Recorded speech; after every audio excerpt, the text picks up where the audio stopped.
अपने साथ रजाई में बिठा लीजिए। मैं रसोई में काम कर रही हूँ तो मेरे पीछे पीछे घूम रहा है। अभी सर्दी लग जाएगी तो फिर बीमार पड़ जाएगा।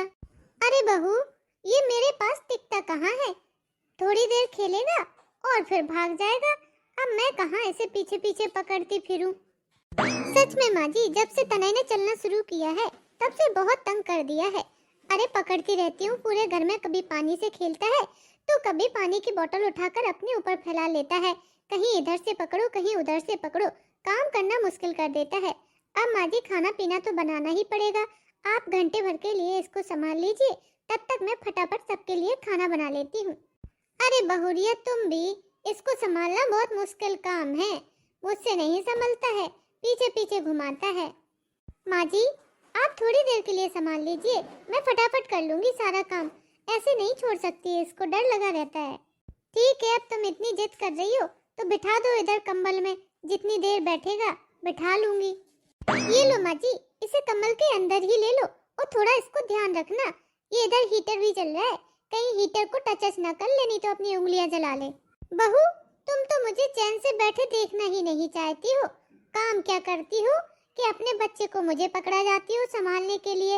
अब बताओ, मैं चैन से बैठ भी नहीं सकती तो मैं बच्चे को खिलाऊं, तो उसके आगे पीछे घूमूं, उसको देखूं। माँ जी, मैं भी तो अपने बच्चे को छोड़कर रसोई का पूरा काम समेटती हूँ। कभी कभी तो बेचारा पूरे टाइम रोता रहता है, फिर भी मुझे काम करना पड़ता है। तो थोड़ा आप ही संभाल लीजिए। हाँ हाँ, तो कोई एहसान थोड़ी करती हो काम करके। ये तुम्हारा ससुराल है तो काम तो करना ही पड़ेगा, खाना पीना बनाना ही पड़ेगा। और बच्चे तुम अकेले थोड़ी ना पाल रही हो, हमने भी अच्छे अपने बच्चे पाले हैं, काम किया है, सब कुछ किया है। पर ऐसे नहीं होता है, जरा सा काम करने पे एहसान दिखा रही हो। माँ जी से तो कुछ भी कहो, लेक्चर देना शुरू कर देती हैं। अब थोड़ी देर रजाई में बैठकर बच्चे को भी नहीं संभाल सकती है। ऐसी ठंड में मैं रसोई का पूरा काम करती हूँ, कपड़े धुलती हूँ, बर्तन धुलती हूँ, पूरे घर की साफ सफाई करती हूँ। माँ जी को कुछ भी नहीं करना पड़ता है। सारा काम करने के बाद भी माँ जी ताने देने से पीछे नहीं हटती हैं। खैर छोड़ो, मुन्ना उनके पास ठीक रहेगा, तब तक मैं काम समेट लेती हूँ। ज्यादा नहीं सोचना है मुझे। दादी, मुझे सुसु आई है। चुप कर, अपनी मातारी के सामने ना बोल पा रहा था।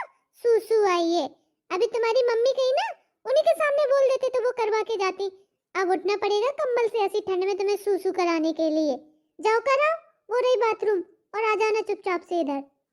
नहीं दादी, मैं तो आपके साथ ही जाऊंगा। चलो जाओ, खुद करके आओ सुसु। तुम्हारी मातारी ने 1.5 साल के हो गए, सुसु करना भी नहीं सिखाया है। जाओ करके आओ। दादी ने डांटा मुझे। मम्मा, मम्मा। चुप कर, चल जा करके आ सुसु। चलती हूँ। ठीक है दादी। इतना बड़ा हो गया, अकेले सुसु करने भी नहीं जा सकता। चल जल्दी से अब। ऐसी सर्दी में मुझे रजाई से उठवा दिया। महतारी सिखा पढ़ा के भेजती है कि दादी को चैन से नहीं बैठने देना, परेशान करते रहना, काम बताते रहना। दादी, मुझे कंबल में नहीं बैठना, मुझे बॉल से खेलना है। आप भी खेलो मेरे साथ। ये लो बॉल और खुद ही खेल लो, मैं ना खेल रही तुम्हारे साथ। या मैं बॉल से खेलूंगा। चलो, जब तक ये खेल रहा है तब तक मैं अपनी बेटी से बात कर लेती हूँ। हेलो। हाँ माँ, कैसी हो? हम तो ठीक हैं बेटा, आप क्या बताएं, ये तुम्हारी भाभी पुष्पा ने नाक में दम कर रखा है मेरे। अरे काम क्या करती है घर का, बच्चे की जिम्मेदारी दे जाती है मुझे। उसको सूसू कराओ, उसके साथ खेलो, उसको कंबल में बैठाओ, ऐसे चैन से रहने ना देती तुम्हारी भौजाई हमें तो बेटा। माँ, तुम करती ही क्यों हो भाभी के काम? पुष्पा भाभी तो ऐसे तुम्हें काम में ही लगाए रहती है, खुद अपना आराम से काम करके कमरे में फोन चला रही होंगी। इधर दे गई तुम्हें अपने बच्चे संभालने के लिए। तुम क्यों संभालो उनके बच्चे, वो खुद संभाले अपने बच्चे। तुमने संभालने थे तो संभाल लिए अपने बच्चे, अब उनके बच्चे हैं वो संभाले। काम भी करें, बच्चे भी संभाले, मैं भी तो करती हूँ। अब बेटा क्या बताएं, ये पुष्पा इतनी जिद करके बच्चे को दे जाती है कि मैं तो मना करते करते रह जाती, फिर भी दे गई मेरे कमरे में। लो, कंबल में बैठी हो, बच्चे को बिठा लो। माँ, तुम तो बहुत भोली भाली हो, भाभी तुम्हें बुद्धू बनाए रहती है। अरे क्यों खिलाना तुम उनके बच्चों को? हाँ, आराम से कंबल में बैठो, ऐसी सर्दी में कुछ काम धाम करने की जरूरत नहीं है, उठने की भी जरूरत नहीं है। भाभी से बोल दिया करो खाना भी रजाई में दे जाया करें। दादी दादी, मुझे प्यास लगी है। चुप कर, प्यास लगी है, जाओ अपनी मातारी के पास, पी लो पानी। और बेटा, हमारे नाती पोते कैसे हैं? क्या कर रहे हैं दोनों? अरे माँ, तुम्हें तो पता है हमारे दोनों बच्चों को मोमोज और फिंगर कितनी ज्यादा पसंद है, तो वही अपने बब्बा के साथ बाजार गए हैं खाने के लिए। हाँ, ये अच्छा किया बेटा, भेज दिया बच्चों को। घर में तो कम से कम नहीं बनाना पड़ेगा, आराम से राहत मिलेगी, बच्चों का भी पेट भर जाएगा उनके पसंद का खा के। रोज भेज दिया करो। अरे क्या हुआ, क्या हुआ? तनय इतना तेज क्यों रो रहा है? ओहो, तनय का तो हीटर से हाथ जल गया। कितना तेज लग गई है उसको, तो पूरा हाथ नीला पड़ गया, लाल पड़ गया। ना ना ना रो बच्चा, चुप हो जा, चुप हो जा। माँ जी, आपसे कहा था कि तनय को देखते रहना, आपने तो उसे कमरे में ऐसे ही छोड़ दिया। अभी तक फोन में व्यस्त हो, ये भी नहीं देख रही हो कि तनय क्यों रो रहा है। देखो उसका कितने तेज हाथ जल गया है। क्या? हाथ जल गया? कब? कहाँ? कैसे? अभी तो भला चंगा नीचे बॉल से खेल रहा था। कितना शैतान है ये तुम्हारा बच्चा। बताओ, हीटर के पास पहुंच गया। हीटर को छूने की इसको क्या जरूरत थी? बॉल के साथ खेलता रहता। वाह माँ जी, अब आप इसमें भी बच्चे की ही गलती निकालेंगी। वो तो बच्चा है, उसे जो चीज दिखेगी उसको छूने की कोशिश करेगा। तभी तो मैं उसको आपके पास छोड़ के गई थी कि आप देखते रहना, और आप उल्टा उसे ही डांट रही हो। अरे थोड़ी देर बात ना करती, फोन पे बच्चे को देख लेती। अब बताओ, अगर मैं बच्चे के रोने की आवाज सुन के ना आती तो पता नहीं कितना बड़ा हादसा हो जाता। अभी इतना भी कुछ नहीं हुआ है बहू। देखो, थोड़ा सा रोया और चुप भी हो गया है। जाके उसको कोई दवाई दवाई लगा दो, ठीक हो जाएगा। और जाके खाना बनाओ। अब तो मेरे भी खाने का समय हो रहा है, तो दे जाओ खाना मुझे परोस के। माँ जी, तनय को बहुत तेज चोट लग गई है, खाना मैंने बना के रख दिया, आप रसोई से परोस लीजिए। मम्मा, मम्मा। अरे रो मत मेरा बच्चा, चल तेरे को दवाई लगाती हूँ अभी मैं। देखो तो बहू के तेवर, खाना परोस लो, बना के रख दिया, खाना भी परोस कर नहीं दे सकती है। अब बताओ, मैं सास हूँ इस घर की, तो खाना परोस कर तो देना ही पड़ेगा। बना दिया तो कौन सा एहसान कर दिया।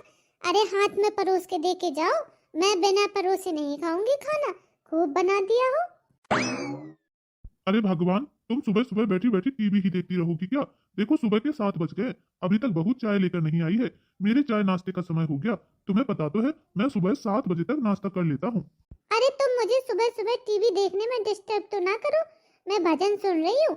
सुबह सुबह भजन सुन के मन प्रसन्न हो जाता है मेरा। तो थोड़ा बहुत भगवान का भजन कीर्तन करना चाहिए। तुम्हारी तरह थोड़ी ना कि बस सुबह से बस टकटकी लगाए रसोई की तरफ बैठ जाते हो, कब चाय आए कब नाश्ता आए। थोड़ा बहुत हमारे साथ भजन भी किया करो।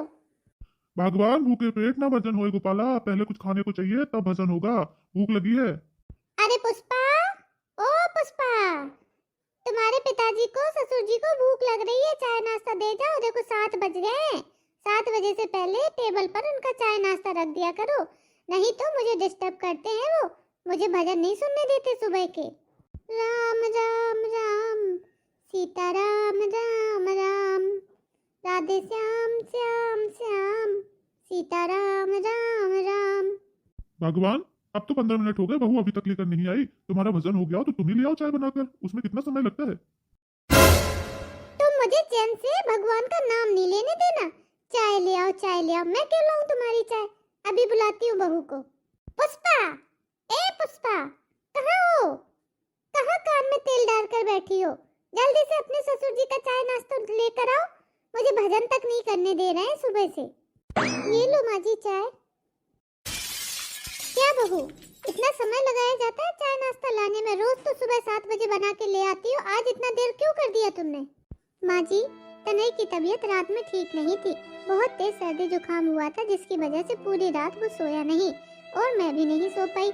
सुबह पे सोया, तब जाके मेरी आंख लगी, तो सुबह आंख खुलने में देरी हो गई। बहू, अब छोटे बच्चे होते हैं तो थोड़ा बहुत तो बीमार पड़ते ही रहते हैं। इसका मतलब ये थोड़ी ना होता है कि तुम भी अपने बच्चे के साथ सोती रहो।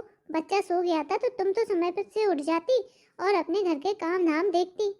अम्मा जी, कल तनय भी तो दिन भर पानी में खेलता रहा, आप देखती रही। उसे आप अपने साथ ही ले लेती तो पानी में नहीं भीगता, बीमार भी नहीं पड़ता। अब पुष्पा, मैं क्या करूं? तुम्हारे बच्चे को पानी इतना पसंद है कि जैसे ही पानी देखता है उसकी तरफ दौड़ लगा देता है। जब तक मैं उसे लेने गई तब तक तो वो पूरा गीला हो गया था, तो अब मैं क्या करती? तो खेलता रहा वो अपना पानी में। खैर छोड़िए माँ जी, आपसे तो अपने लिए या मुन्ने के लिए किसी भी तरह के सपोर्ट की उम्मीद करना बेकार ही है। माँ जी, मेरी माँ का फोन आया था, कह रही थी कुछ दिनों के लिए मायके आ जाओ, तो मैं मायके जाना चाहती हूँ माँ जी। मायके? ना बाबा ना, ऐसी ठंडी में तुम्हें मायके ना भेजूंगी। मायके जाके बच्चे को बीमार कर लाओगी। उधर तुम ढंग से उसका ध्यान व्यान तो रखती नहीं हो। ऐसी सर्दी पड़ रही है, बच्चा बीमार हो जाएगा और फिर उसको दिखाते फिरो, इधर से उधर लेके घूमते फिरो। हाँ हाँ बेटा, तुम्हारी सास बिल्कुल ठीक कह रही है। तुम जब जब मायके जाती हो बच्चे को बीमार करके ले आती हो। पिछली बार ही आई थी तो देखो कहाँ से गिर गया था वो सीढ़ी से, तो उसके घुटने छिले हुए थे। तो तुम उधर जाकर बहुत लापरवाह हो जाती हो, अपने मायके में सबसे बातें करने में व्यस्त हो जाती हो। तो जब तक मुन्ना बड़ा नहीं हो जाता है तब तक तुम कम ही आना जाना रखो। पर माँ जी, आप ये भी तो देखिए, पूरे 2.5 साल हो गए हैं मैं मायके नहीं गई हूँ। पहले प्रेगनेंसी में नहीं जाने दिया, फिर मुन्ना छोटा है इस करके नहीं जाने दिया। बीच में 2 दिन के लिए गई भी थी तो मुन्ना सीढ़ी से गिर गया था। उसके बाद तो आप लोगों ने बिल्कुल ही नहीं जाने दिया। पर माँ जी, मुन्ना तो इधर भी बीमार होता है, उधर भी कभी कभार बीमार पड़ गया तो इसका मतलब आना जाना बंद थोड़ी कर देंगे। बहू, मैंने कह दिया तो कह दिया, तुम अभी मायके नहीं जाओगी। ऐसी सर्दी पड़ रही है, ऐसी सर्दी में कितने काम धाम होते हैं और तुम्हें तो पता है मेरे घुटनों में कितना दर्द होता है। मैं नहीं कर पाऊंगी ये सारे काम धाम। अभी इस घर में भी तुम्हारी जरूरत है और मुन्ना भी बीमार हो जाता है। नहीं जाओगी? मुझे मुन्ना अपने प्राणों से प्यारा है। माँ जी को तो सफेद झूठ बोलने की आदत पड़ी हुई है। प्राणों से प्यारा है, कुछ प्राणों से प्यारा व्यारा नहीं है। ऐसी सर्दी में बहू जाएगी तो काम करने पड़ेंगे, इसी में आफत हो रही है। और अगर इतने प्राणों से प्यारा है तो घंटे भर छोड़ती हूँ, उसमें भी बच्चे को दिक्कत कर देती हूँ। उस दिन ही हीटर पे हाथ चला लिया था, कल पानी में खेलता रहा। कहाँ संभालती है मेरे बच्चे को? मायके से अगर कुछ हो जाए तो आफत कर देती है और खुद घंटे भर संभालना मुश्किल पड़ जाता है। कभी सपोर्ट नहीं करती है संभालने में। बहू, नाश्ते में पोहा बोला था, बनाया कि नहीं? जी लाती हूँ। सुनो, माया का फोन आया था, कह रही थी उसके बच्चों की विंटर वेकेशन स्टार्ट हो गई है, हफ्ता 15 दिन के लिए आना चाहती है। मैंने तो कह दिया इसमें सोचना क्या है, आ जाओ, तेरा घर है, दोनों बच्चों को लेकर आ रही है। अच्छा, ये तो बड़ी खुशी की बात है। आने दो आने दो, कितने दिन हो गए अपने नाती पोतों से मिले हुए। मिलेंगे हम भी। और बताओ, माया आ रही है और इन महारानी को अपने मायके जाने की पड़ी है। अगर वो आ जाएगी तो घर के काम धाम कौन करेगा? ये लो माँ जी पोहा। हाँ लाओ। पुष्पा बहू, तुमसे एक बात कहना तो भूल ही गई मैं। अरे, कल मेरी बेटी माया आ रही है अपने दोनों बच्चों को लेकर के। उनके बच्चों की विंटर वेकेशन जो स्टार्ट हो गई है। अच्छा माँ जी, दीदी आ रही है? हाँ, माया आ रही है। एक काम करना, थोड़े से सर्दियों में लड्डू बड्डू बना लेना, उसके बच्चों को बहुत पसंद है। और खाने पीने की खूब तैयारी रखना, रोज कुछ कुछ नया बनाना, सर्दियों में बहुत पसंद है अच्छा अच्छा खाना सबको। माँ जी, सच में माया दीदी के सास ससुर बहुत अच्छे हैं, जो देखो अपने नाती पोतों को नाना नानी के पास भेज रहे हैं। एक मैं ही हूँ जो 2.5 साल से नहीं गई। आऊं आऊं आऊं आऊं आऊं। बहू, ये कैसा पोहा बनाया है तुमने? ना इसमें नमक है ना मिर्च है, बेस्वाद सा बना के रख दिया है। माँ जी, जैसा पोहा बन गया है चुपचाप से खा लीजिए, नमक मिर्च की कमियां मत निकाला करिए। क्योंकि आपके लिए जो खाना बनाती हूँ, आपके एक नाश्ते की प्लेट और थाली की कीमत मेरे बेटे के आंसुओं से चुकती है। क्योंकि मेरा बेटा पीछे पीछे रोता रहता है अपनी मम्मी की गोदी में आने के लिए। उसको गोदी में लिए बिना ही मैं आप लोगों के लिए ये सारा खाना तैयार करती हूँ।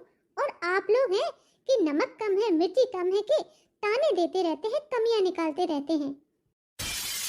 और हाँ माँ जी, आपको एक बात बतानी थी, पूछनी नहीं थी, बतानी थी कि मैं भी आज शाम को मुन्ने के साथ मायके जा रही हूँ। मैंने माँ को फोन कर दिया है आने के लिए, क्योंकि जब आपकी बेटी 15 दिन के लिए आ सकती है, मैं तो इतने दिनों से अपने मायके नहीं गई हूँ, तो मैं भी जाऊंगी। अब मुझे किसी से पूछने की जरूरत नहीं है। क्या तुम्हारी इतनी हिम्मत, मेरे पोते को मुझसे पूछे बिना नानी के घर ले जा रही हो? नहीं ले जाऊंगी, मैं अपने पोते के बिना नहीं रह पाती हूँ। और जब देखो तब बीमार कर लाती हो। कितने बार कहा है तुमसे, नहीं जाएगा, इधर ही रहेगा वो। माँ जी, इधर कौन सा आप मेरे मुन्ने को अपनी पलकों पे उठा के रखती है? अरे घंटे भर के लिए सौंप दूं तो उतने में भी वो चोट लगा लेता है।